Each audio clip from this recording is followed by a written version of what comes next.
베트남이라는 데는 맵을 이렇게 그려봤을 때 거의 다 비어 있었습니다. 그런데 우리 다 하나씩 모바일 폰은 들고 있는 거죠. 이거는 충분히 모바일로 대체되는 서비스 인프라를 깔 수 있겠다. 약간 궁예가 된 것처럼 이거 옛날 우리 5년 전이네, 10년 전이네, 요거네 그 딱딱 떠오를 것 같아요. 베트남은 우리나라 걸어온 길을 많이 따라가고 있는 거죠. 그래서 이쯤 되면 이런 게 필요하겠구나. 이런 것들은 이제 어느 정도 눈에 보입니다. 하지만 디테일로 들어가면 너무나 다른 게 많아서 한국에서 이게 먹혔으니 여기서도 먹히겠다고 하면 거의 다 안 먹힌다고 보시면 될 것 같아요. 네, 안녕하세요. 티타임즈 홍재 기자입니다. 요새 스타트업이건 기업이건 국내에서만은 정말 너무 어렵다고 하죠. 모두가 글로벌 시장을 노리고 계시는데요. 그래서 티타임즈도 요새 글로벌 시장에 대해서 많이 조망을 하고 있는데, 오늘은 또 다른 베트남 전문가분들을 모셨습니다. 넥스트랜스에서 베트남 시장에 투자도 하고 또 많은 기업들을 베트남에 진출시키고 계시는 우리 홍상민 대표님과 최승호 상무님을 모셨습니다. 안녕하십니까? 안녕하세요. 네. 영광입니다. 초대해 주셔서 감사합니다. 저희가 주위에도 많이 여쭤봤는데 베트남 하면은 두 분을 굉장히 많이 추천하시더라고요. 잘 모르실 테니까 여러분들은 재밌게 한번 베트남 경력이 내가 이 정도 됐다 이런 거 한번 잠깐만 얘기하고 가볼까요? 홍 대표님께서는 언제부터 베트남 시장에 이렇게 관심을 가지게 되신 거예요? 2014년에 베트남 공대랑 프로그램이 있다고 해가지고 이제 영어로 스타트업을 가르칠 사람이 필요해서 제가 가게 됐습니다. 알고 보니 호치민 공대라고 백화대학이라고 가장 유명한 가장 똑똑한 애들이 오는 대학이더라고요. 교육열이 굉장히 높다는 걸 알고 그럼 베트남 내에 뭔가가 있겠다. 이런 똑똑한 애들이 있으면 했는데 찾아보니 인프라가 하나도 안 돼 있더라고요.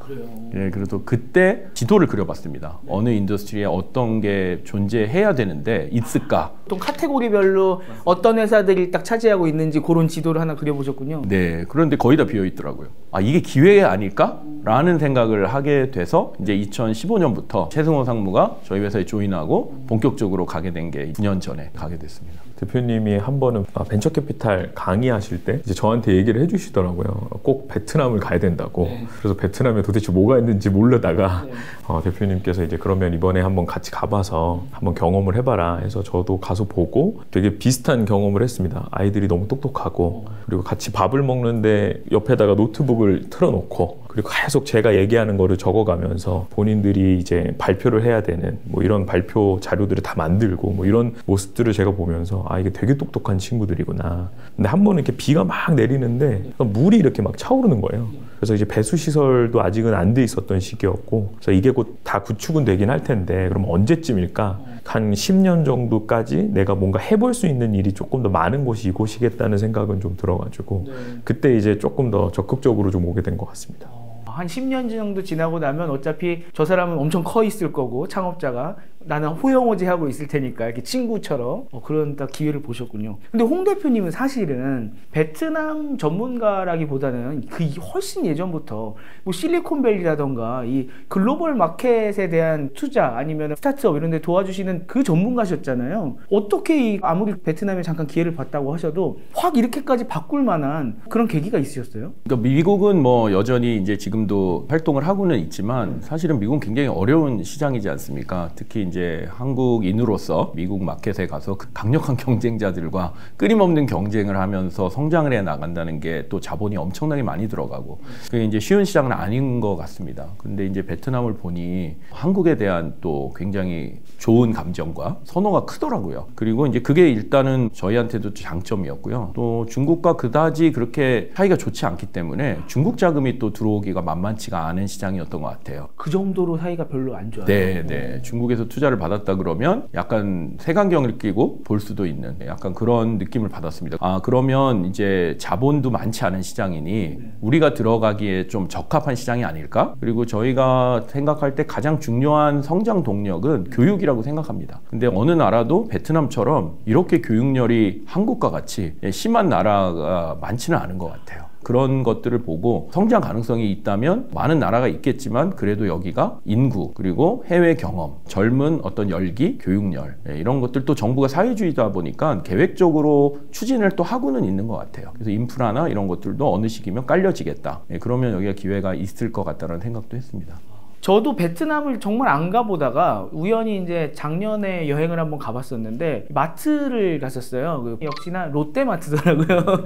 우리나라 롯데마트랑 제일 큰 차이점은 그 물건이나 이런 거보다도 요새는 우리나라 마트 대부분 이렇게 장년층이 많이 일하시거든요. 근데 거기는 모든 사람이 다 젊은 사람들이더라고요. 그래서 아, 젊은 나라다라고 하더니 다 정말 이렇게까지 젊구나 뭐 이런 생각들이 들더라고요. 그래서 뭐 젊다는 이야기, 그 다음에 인구가 많다, 1억 정도 되나요? 1억 넘나요? 1억입니다. 올해 1억. 올해 1억이에요. 네네. 1억 정도의 인구, 젊은 나라. 그걸 혹시 빼고도 이 베트남 시장에 대한 장점 같은 게 있나요? 사실 중국이란 나라가 지난 한 20년 동안 전 세계에 제조 공장 역할도 했었었고, 그리고 실제로 IT 아웃소싱 역할도 했었던 것 같아요. 한 3, 4년 정도 전부터 이제 미중 분쟁 이후로 실제로 대부분 많이 이전을 많이 시켰어요. 이런 인터내셔널 펌들이. 그래서 약간 IT 아웃소싱은 인도 쪽으로 조금 더 많이 갔던 것 같고, 제조는 굉장히 많은 부분이 이제 베트남으로 와서 실제로 작년도에 베트남에 이 제조 관련된 시설들이 많이 들어왔습니다. 그래서 한 2000년대, 한 2010년대 그때까지만 하더라도 이런 봉제 공장들이 많았으면 2010년도 이후부터 재작년까지는 대부분 이제 전자제품, 완제품 공정들 이쪽이 많았고, 지금 이제 약간 생각하고 있는 부분들이 이제 반도체랑 자동차거든요. 그래서 그런 인더스트리까지의 확보를 해놓은 걸로 보면 아마 향후 한 15년에서 20년 동안에 7에서 9%의 경제 성장률을 만들 수 있는 유일한 나라가 아닌가 싶기는 합니다. 그래서 그 어떤 핵심 성장 동력이 좀 있는 나라고요. 9% 성장을 한다 그러면 내수 시장 성장은 한 30%가 넘어가고, 그러면 많은 사람들이 돈을 벌면 이제 스펜딩을 해야 되는데, 이제 베트남이라는 데는 아까 얘기해 주셨던 대로 맵을 이렇게 그려봤을 때 거의 다 비어 있었습니다. 그래서 내가 뭐 어디 가서 은행 가가지고 이제 돈을 빌리고 싶다, 신용대출로. 그럼 거의 신용대출이 거의 나오지 않고, 대부분 이제 약간 담보대출 위주로만 가능했었고, 그러면 신용을 누군가 메저링 해가지고 대출도 받아야 되는데 그런 게 아예 없던 시기여서 그거를 가장 잘할 수 있는 시스템을 누가 잘 깔까? 그런데 우리 다 하나씩 모바일 폰은 들고 있는 거죠. 그리고 생활에 있는 기반은 모바일로 바뀌고 있으니, 아, 이거는 충분히 모바일로 대체되는 서비스 인프라를 깔 수 있겠다. 그리고 그게 가능한 인구가 있냐라고 봤을 때는 IT에 관련해서는 너무나 유능한 친구들이 많이 있었고, 그리고 해외에서 뭐 공부했던 친구들이 다 돌아와서 창업을 했던 시기가 2009년도에요, 1세대가. 그래서 그 시기에 거쳐서 지금 이제 한 3세대까지 왔기 때문에 생각보다 많이 이제 창업이라는 게 어떤 거고 어떻게 프로블럼 솔빙을 해야 되는지는 많이 온 것 같아요. 그래서 저희 생각은 이제 한 2015년도 정도의 대한민국의 IT 인프라, 이 모바일 투자, 서비스 투자하는 데를 생각을 해서 베트남을 좀 바라보면 저는 가장 유사하게 이제 투자할 수 있는 환경이 아닌가, 그 정도 포텐셜을 갖고 있는 게 아닌가 싶기는 합니다. 갑자기 궁금한 게, 롯데마트, 뭐 삼성전자 제조 이쪽은 많이 들었으니까 또 어디 많이 나가 있나요, 우리나라? CJ 같은 회사가 잘하고 있는 걸로 알고 있고, 또 오리온 같은 회사가 잘하고 있고, 태광같이 나이키에 OEM을 하고 있는 뭐 이런 회사들은 굉장히 오래전부터 나가 있는 걸로 알고 있습니다. 그 외에도 뭐 OCI라는 회사도 나가 있고, 굉장히 많은 회사들이 베트남의 제조 관련해서는 이미 진출돼 있는 걸로 알고 있습니다. 효성도 나가 계시고요. 퍼시스, 뭐 CTR 이런 회사들이 다 나가 있습니다. 공장은 이미 베트남에 다 깔아놓으셨습니다. 제조 쪽은 이미 우리나라에서도 다 잘 알고 계시고 많이 진출도 해오고 계시고, 근데 스타트업이나 이쪽은 그래도 한 10년 전부터 바라봤을 때는 많이 비어 있었고, 그거를 지금 두 분이 많이 채워 나가 주시는 그런 상황이군요. 네네, 맞습니다. 저희가 갔을 때도 아직 소비 시장은 아니었던 것 같아요. 그냥 아웃소싱을 이제 외주 줬던. 그런데 이제 그런 것들이 소득 수준이 높아지면서 점점 소비 시장으로 이제 바뀐 거고요. 그리고 그 타이밍에 맞춰서 외국에 있던 베트남인들이 다시 귀국을 해서 이제 창업 생태계가 조금씩 형성돼가고 있었던 것 같습니다. 거기가 좀 사회주의 국가고 그래서 좀 걱정되는 게 있다라는 글들도 좀 많이 올라오고, 또 예전에 우리나라 기업분들이 중국에 많이 진출하셨을 때 초기에는 막 뭐 땅을 뭐 산다고 했다가 막 뺏기고 뭐 막 되게 안 좋은 이야기 되게 많았었잖아요. 근데 베트남도 혹시 그런 영향 같은 게 있는지 좀 여쭤보고 싶더라고요. 네, 베트남도 사회주의이기 때문에 중국과 아주 크게 다른 건 아닌 것 같습니다. 다만 중국도 제가 2000년 초반에 갔을 때 굉장히 잘해줬거든요. 아, 그래요? 예, 투자 유치하려고. 그리고 한 15년, 20년 정도는 중국도 굉장히 외국인 투자자들에 대해서 호의적이었죠. 네. 그렇지만 지금은 이제 태도가 많이 바뀌었는데, 베트남도 그렇게 될 가능성이 저는 있을 수는 있다고 봅니다. 다만 이제 중국은 전 세계 2위 GDP 국가고 워낙 인구도 많고 자체 내수의 파워가 파워가 세기 때문에 그런 것들을 쉽게 오히려 할 수 있지만 베트남은 그런 위치는 아닐 것 같습니다. 그러니까 갑자기 갑질을 부리기는 쉽지 않은. 그렇기 때문에 여전히 이제 중립적인 위치에서 외국과도 잘 지내야 되고 내수도 키워야 되다 보니 중국과 같은 그런 모습을 가기에는 상당히 많은 시간이 걸리지 않을까라는 생각이 들고요.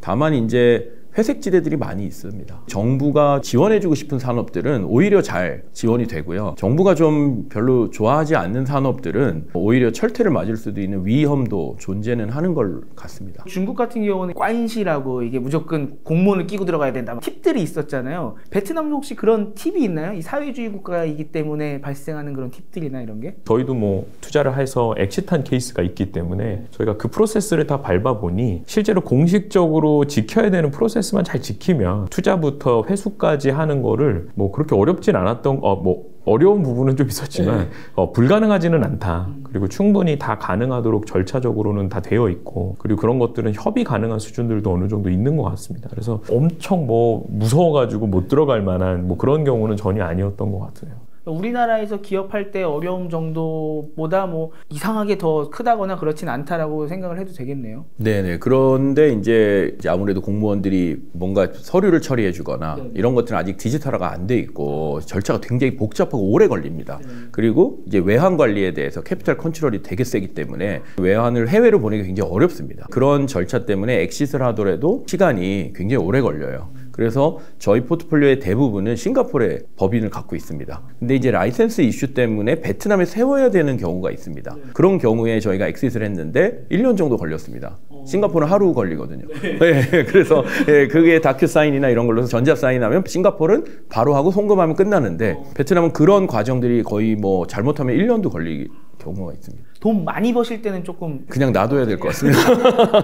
많이 버시기 전까지는 크게 뭐 걱정하실 거는 없다. 예. 절차만 잘 따르면 될 것 같습니다. 네. 항상 우리 그런 얘기 하잖아요. 로또 되고 나서 생각하자 이런 얘기 하는데 그 전까지는 큰 문제가 없다라고 좀 보면 되겠네요. 막상 여행 가서 써보면 그랩이 거의 다 꽉 잡고 있더라고요. 택시 부를 때라든지 뭐 시켜 먹을 때라든지. 근데 그랩도 베트남 회사는 아니잖아요.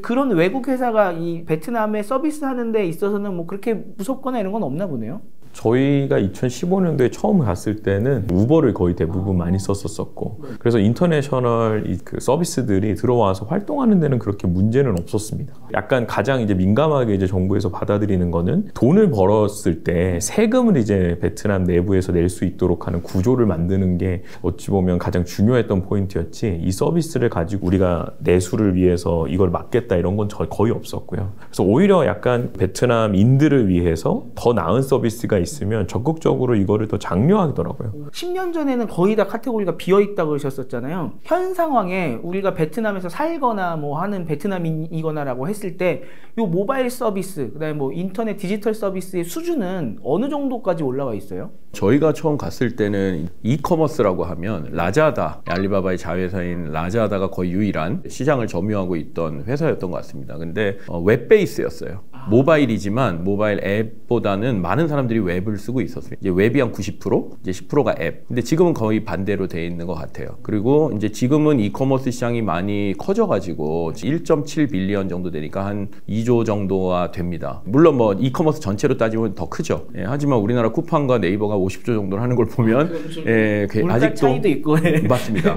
예, 객단가 차이도 있고 그러다 보면 앞으로 성장할 포텐셜은 굉장히 많이 있는 것 같고요. 이제 베트남 내에서 이커머스를 하는 쿠팡과 같은 회사가 티키인데 티키가 이제 생기게 되면서 베트남 내에 베트남 로컬 회사로서 이커머스 회사가 강력한 회사가 생겼고요. 지금은 이제 틱톡샵이 생기면서 경쟁이 이제 더 치열해졌습니다. 쇼피, 라자다, 틱톡샵, 티키 뭐 이런 식으로. 그리고 또 이제 교육 서비스 같은 경우도 지방에 있는 학교 다니는 거 외에는 특별한 온라인 서비스가 영어 외에는 없었는데 지금은 이제 저희가 투자한 브이혹이라는 회사도 약간 메가스터디 같이 온라인으로 이제 교육을 해주고 있고요. 그리고 거의 캐시 온 딜리버리라고 현금 결제를 온라인에서도 해서 딜리버리맨이 현금도 수거해 와야 되고 물건도 갖다 줘야 되고 그런 역할을 했었는데 지금은 그 모모페이라는 이월렛 회사가 아주 활성화돼 있고 그 다음에 그 살로페이라고 카카오톡 같은 BNG의 자회사인 운영하고 있는 플랫폼이 있고요. 또 VN페이라고 소프트뱅크 비전펀드에서 큰 투자를 해준 VN페이가 또 QR 결제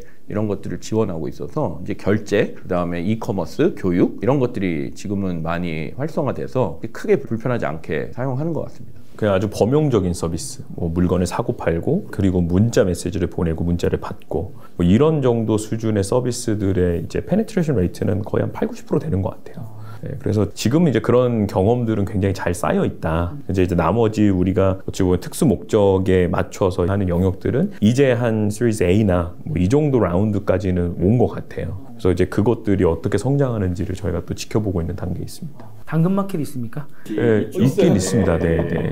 쪼또시라는 데가 있고요. 거기는 이제 근데 약간 당근마켓처럼 지역 기반의 약간 신뢰도를 조금 더 높여서 이렇게 서로 커뮤니티를 만드는 그런 건 아니고요.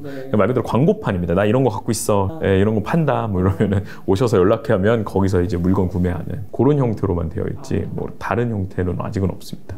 IT 서비스를 하는 그 베트남 회사에 대한 경쟁력 같은 경우는 어떻습니까? 소프트웨어 쪽은 굉장히 강력한 경쟁력을 가지고 있습니다. 뭐 블록체인이나 이런 것도 베트남의 유니콘이 4-5개 정도 있는데 그 중에 하나가 블록체인 회사입니다. 굉장히 많은 블록체인 소프트웨어 개발자들이 베트남에 있습니다. 그래서 그런 소프트웨어 기술력과 개발력은 매우 탁월하다 이렇게 볼 수가 있을 것 같고요. 스타트업이 할 만한 데이터 기반 또 소프트웨어 이런 것들은 뭐 충분히 인력들을 계속 양성하고 있습니다. 그래서 뭐 그러니까 저희가 블록체인 회사들도 생각보다 많이 만났었어요. 2020년, 21년도는 약간 NFT 붐이 불면서 그러면은 대부분 이제 파운데이션은 싱가포르에 있고 크놀로지 하는 랩은 다 베트남에 있었습니다. 그래서 그럴 정도로 이제 동남아시아에서는 이제 독보적인 어떤 기술 기반을 갖고 있는 국가라고 보시면 될 것 같고요. 그리고 저희가 또 제가 만났던 회사는 KMS 테크놀로지라는 회사가 있었는데 거기는 이제 디바이스별로 그 앱 테스팅하는 솔루션 소프트웨어를 갖고 있어요. 그걸 이제 모든 전 세계 국가의 통신 체제에 맞춰서 다 가능하도록 만들어주는 그런 사스 기업인데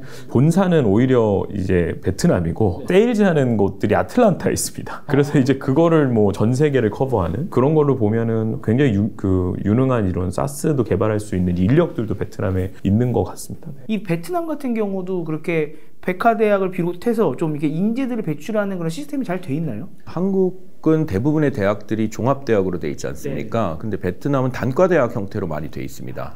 그래서 약 5개 정도에 되는 종합대학, 하노이 대학, 그다음에 호치민 대학, 그리고 다낭 대학 이런 것들이 좀 있고요. 그런 단과대학이 454개가 있습니다. 그 454개 중에 약 200개가 공대입니다. 공과대학에서 많이 배출을 하고 있고요. 그리고 또 연간 2만 명 정도가 해외로 나가서 유학을 갑니다. 한국에 지금 한 38,000명 정도의 베트남 유학생이 있다고 알려져 있고 전 세계에 지금 공부하고 있는 학생이 한 20만 명 정도로 알려져 있습니다. 그러니까 해외에 나가서 주요 대학에서 공부하고 돌아와서 베트남에서 창업을 하는 경우도 많이 있고요. 그래서 원래는 저희가 갔을 당시만 해도 베트남에서 월급을 많이 받는 IT 인력들은 다 아웃소싱 회사에 있었습니다. 인도처럼. 그래서 지금 뭐 VMO라고 저희랑 또 이렇게 얘기하고 있는 회사는 한 1,000명 정도 데리고 전 세계 프로젝트들을 다 받아서 아웃소싱을 해주고 있습니다.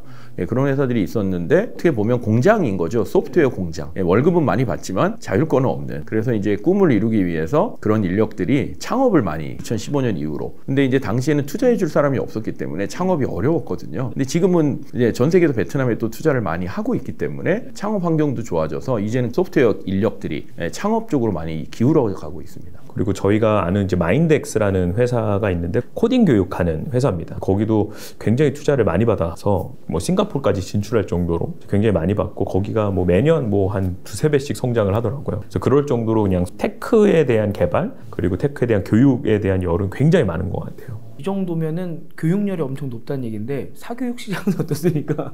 맞습니다. 예, 사교육, 교육에 돈을 아끼지 않는 게 또 하나의 좀 특징인 것 같고요. 최근에 이제 영어를 하게 되면 월급이 2배 이상 차이가 나서 영어로 수업하는 것들이 굉장히 비쌉니다. 영어를 또 배우기 위해서 영어 교육에 사교육도 많이 쓰고 있고요. 한 전체 중에 30%는 해외로 가니까 해외로 갈 친구들은 어느 대학교를 어느 고등학교를 가서 가는지 이런 어떤 공식적인 루트들이 좀 우리나라처럼 있습니다. 그래서 그걸 위한 사교육이 엄청나게 많이 되어 있었고요. 그걸 하려면 다들 하노이로 와야 되거든요. 하노이에 선생님들이 많아서. 근데 그거를 이제 디지털라이제이션해서 그분들이 이제 이런 뭐 2, 3선 도시들에 있는 뭐 예를 들면 하이퐁에 있는 학생이 듣고 싶다.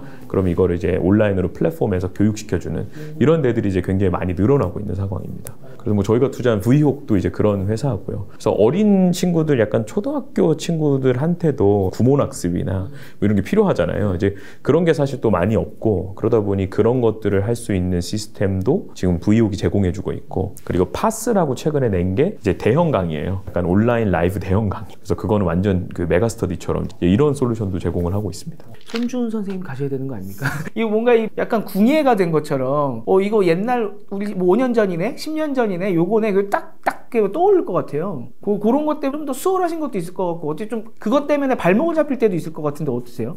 네, 정확하게 보셨습니다. 사실 미국은 굉장히 어려운 게 다 새로운 거라서 해본 적이 없는 거라서 이게 참 난감합니다. 근데 베트남은 우리나라 걸어온 길을 많이 따라가고 있는 거죠. 그래서 이쯤 되면 사람들이 이런 심리겠구나, 또는 사회적으로 이런 게 필요하겠구나, 이런 것들은 이제 어느 정도 눈에 보입니다. 하지만 디테일로 들어가면 너무나 다른 게 많아서 사실은 우리가 선입견을 가지고 한국에서 이게 먹혔으니 여기서도 먹히겠다고 하면 거의 다 안 먹힌다고 보시면 될 것 같아요.